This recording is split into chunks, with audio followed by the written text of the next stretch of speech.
Hati-hati menyeberang, jangan sampai titian patah. Hati-hati di rantau orang, jangan sampai berbuat salah. Shalom, haleluya. Terima kasih hari ini kita dapat berkumpul lagi mendengarkan firman Tuhan dalam renungan malam. Bapak Ibu Saudara-saudara sekalian, renungan malam hari ini tanggal 12 April tahun 2020. Kiranya Tuhan memberkati kita, mari kita berdoa. Tuhan yang baik, terima kasih atas hari ini. Tuhan sudah memberikan kami tuntunan dalam kegiatan kami, dalam aktivitas kami, dalam tantangan-tantangan dan juga rencana-rencana kegiatan yang kami lakukan. Biarlah semuanya Tuhan untuk kemuliaan-Mu saja, dan kami semakin diberi pengertian pemahaman yang lebih kuat lagi bahwa Tuhan selalu ada bagi kami. Terima kasih Bapa. Malam ini kami akan belajar firman-Mu. Biarlah firman ini menuntun kami lebih dekat kepadamu dan memuliakan Engkau selalu. Terima kasih Bapa atas segalanya. Jadilah kehendak-Mu di dalam hidup kami. Dalam nama Yesus, Tuhan dan penebus kami, kami berdoa dan mengucap syukur selalu. Haleluya. Amin. Saudaraku, renungan malam kita pada hari ini berjudul Ada Tertulis. Baptisan Yesus oleh Yohanes Pembaptis menandai permulaan pelayanan juru selamat. Yesus dibawa oleh Roh ke padang gurun Yudea, di mana dalam kondisi kemanusiaannya yang paling lemah, ia dicobai oleh iblis. Bacalah Matius 4 ayat 1-11. Bagaimanakah Yesus bertahan melawan pencobaan setan di padang gurun? Apakah yang harus kita pelajari tentang Alkitab dari kisah ini? Kita baca Matius 4 ayat 1-11. Firman Tuhan, maka Yesus dibawa oleh Roh ke padang gurun untuk dicobai iblis.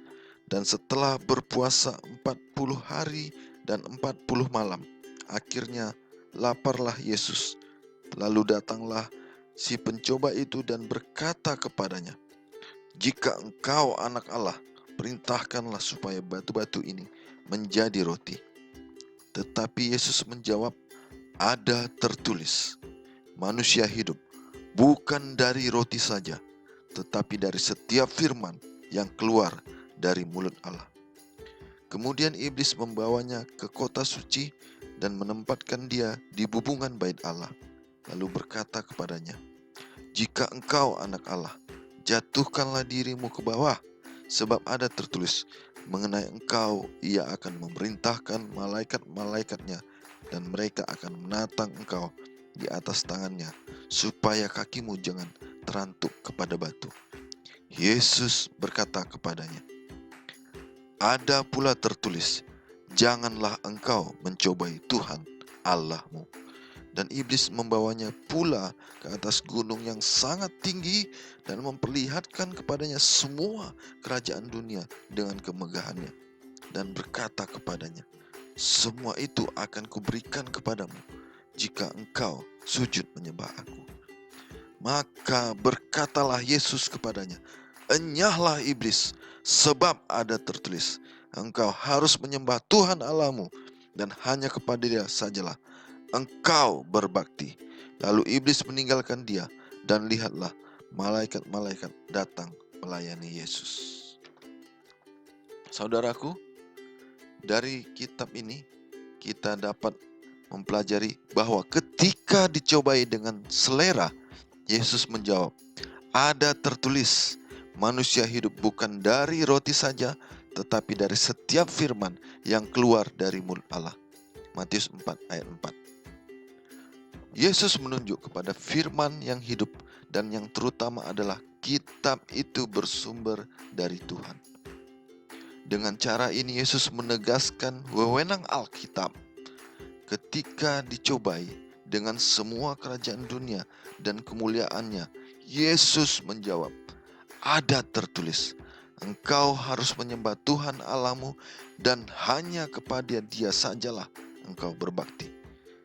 Baca Matius 4 ayat 10 dan Lukas 4 ayat 8. Kita baca Lukas 4 ayat 8. Tetapi Yesus berkata kepadanya, Ada tertulis, engkau harus menyembah Tuhan Allahmu dan hanya kepada Dia sajalah engkau berbakti.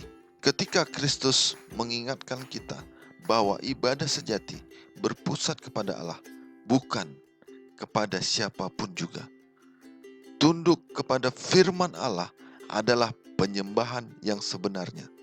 Akhirnya, pada pencobaan cinta akan pertunjukan dan atas asumsi, Yesus menjawab sekali lagi, ada tertulis, janganlah engkau mencobai Tuhan Allahmu. Matius 4 ayat 7 dan Lukas 4 ayat 12. Kita baca Lukas 4 ayat 12, firman Tuhan.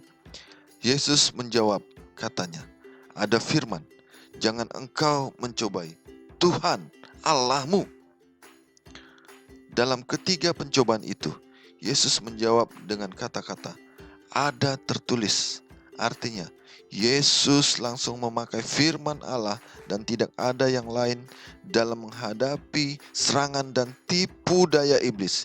Ini harus menjadi pelajaran yang kuat bagi kita semua, bahwa Alkitab dan Alkitab saja yang menjadi standar utama dan dasar dari kepercayaan kita.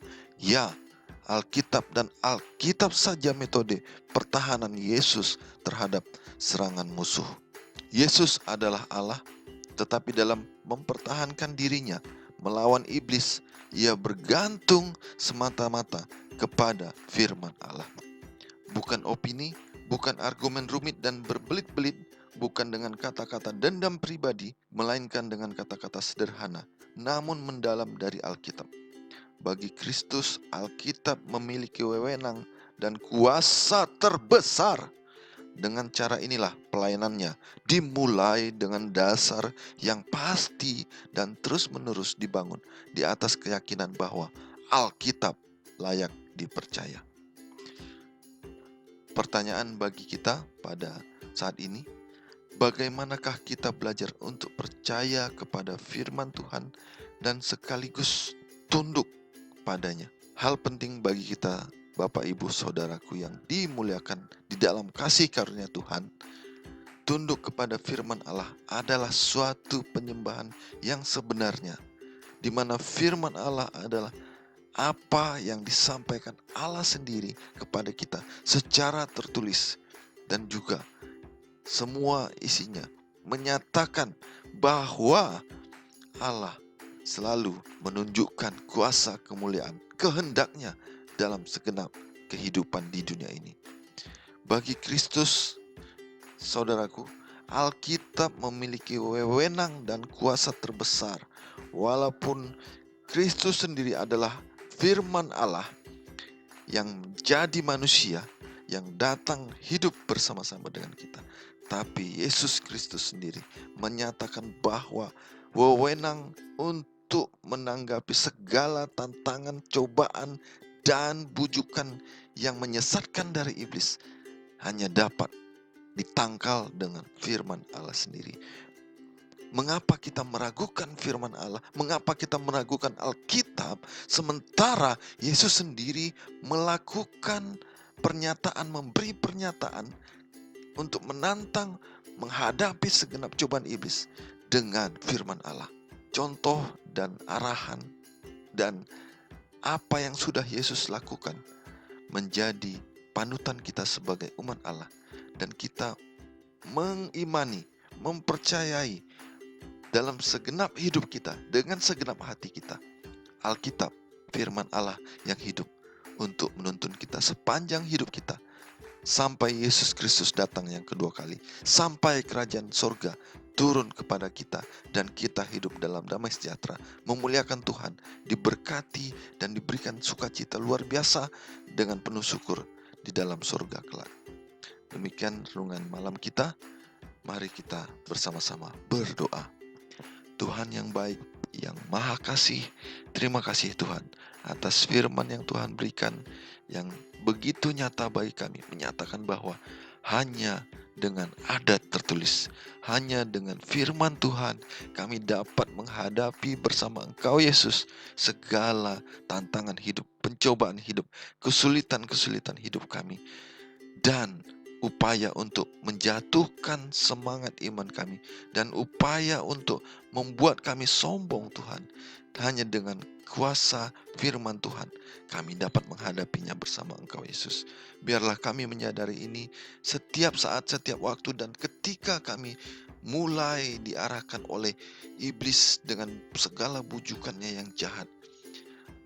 Ketika kami mulai oleng, Tuhan, tolonglah Bapa, ingatkan kami Roh Kudus supaya kami kembali kepada firman-Mu dalam menghadapi segalanya.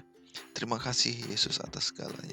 Biarlah kasih karunia-Mu saja yang ada bagi kami, dalam kehidupan kami, dalam segala kondisi kami, baik kami yang sehat maupun yang sakit. Berikan kesehatan Tuhan, kesembuhan dari segala sakit penyakit mereka, yang punya beban dalam aktivitas harian mereka.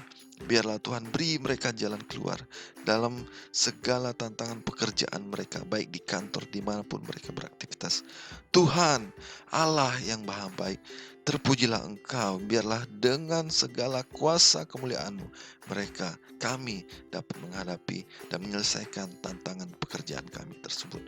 Anak-anak yang masih dalam proses pertumbuhan, biarlah Tuhan semuanya hidup dalam kasih karunia-Mu, menikmati bimbingan-Mu, dan merasakan melalui orang-orang di sekitar mereka, melalui orang tua mereka, mereka merasakan kehadiran Tuhan, bimbingan Tuhan yang baik, yang maha kasih, dan memberikan mereka tuntunan dan kasih setia, kelemah lembutan, dan peringatan bahwa segala sesuatu hanya dalam tangan kasih-Mu. Terima kasih Bapa atas segalanya. Jadilah kehendak-Mu dalam hidup kami. Mohon ampun segala dosa dan kesalahan kami, baik yang kami sengaja maupun tidak sengaja, supaya kami layak di hadapan-Mu. Dalam nama Yesus, Tuhan dan penebus kami berdoa dan mengucap syukur selalu. Amin. Anak orang Tanjung Ampalu, senja hari pasang pelita, luka tangan oleh sembilu, luka hati karena kata Yahuwu Horas.